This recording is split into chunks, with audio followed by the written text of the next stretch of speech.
Last time I bought an Issey Miyake fragrance was L'Eau Blue back in 2005. Since then I have not bought anything until a few weeks ago when I purchased the new Issey Miyake L'Eau d'Issey pour Homme Noir Ambre.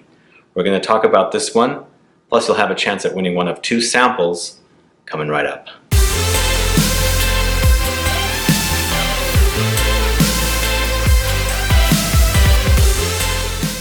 That's right, Issey Miyake L'Eau d'Issey pour Homme Noir Ambre is just launched, and I picked this up in duty-free in Europe, and I'm really excited about this one because it's really great for a designer release. So this is an eau de parfum concentration.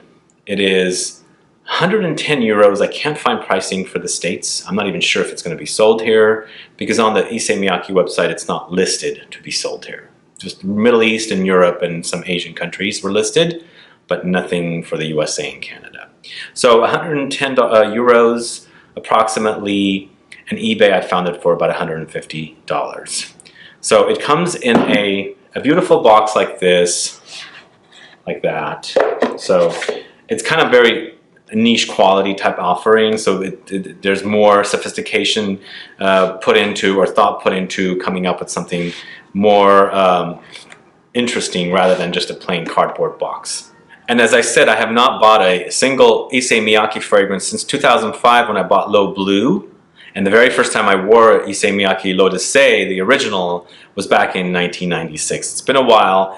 Between the blue and the original, I bought a couple of the summer flankers, and I kind of got tired of it and just got bored of the line in general. And also the original doesn't smell like what it used to smell like when I first wore it back in 96. So I'm a little disappointed at that, but I'm really happy with this new release. So for the top notes, we've got saffron, nutmeg, cinnamon, and coriander. In the heart notes, we've got papyrus, cedar, vetiver, and leather. And the base notes, we've got amber, vanilla, tonka bean.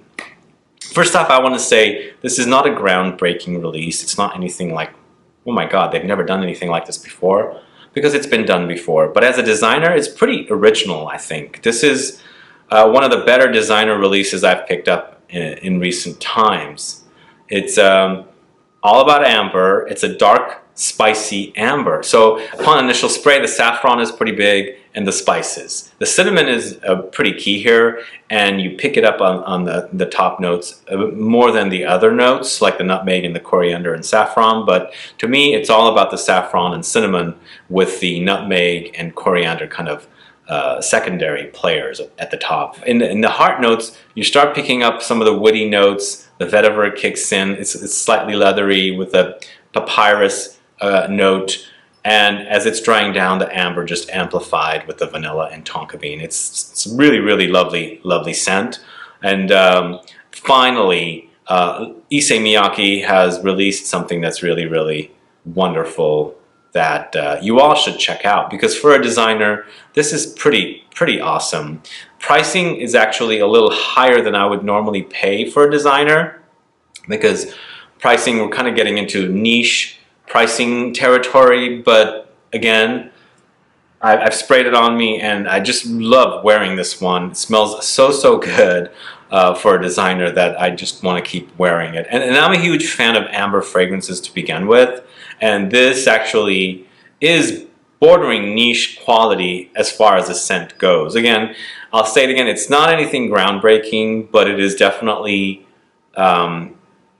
bordering niche, if not a very niche style release. Now, I have multiple amber fragrances. I probably have 20 or 25 different amber dominant fragrances, and I would actually put this one up there with the others because it is that good. But again, since I've purchased so many amber fragrances, it doesn't come off very original to me. But if I saw this in a bottle with a non-Issey Miyake name, non-L'Eau d'Issey kind of a name, it would just say Noir Ambre or something like that for the name, I would really jump all over it. And I did jump all over it because it smells great. It's very classy. It's masculine. It's got the vanillic oriental type vibe here with the amber. Just a solid release from a designer.